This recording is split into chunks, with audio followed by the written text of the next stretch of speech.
Кинофенове, оказва се, че ще получим, но не съм напълно сигурен дали ще бъде ремейк или ще бъде продължение на класическия филм от 2000 година с участието тогава на Кричан Бейл, а именно американски психар, но този път ще влезе в роля актьора Остин Бътлър, който последно го видяхме като злодея от филма Дюн 2, както и в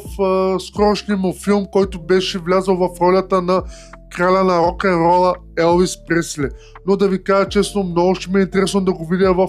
такава различна роля, тъй като вече го видяхме в такава подобна именно в Дюн 2, който изигра ролята си уникално. Така че скоро повече информация, за да разберем кой кого ще играе, кои други актьори ще влязат в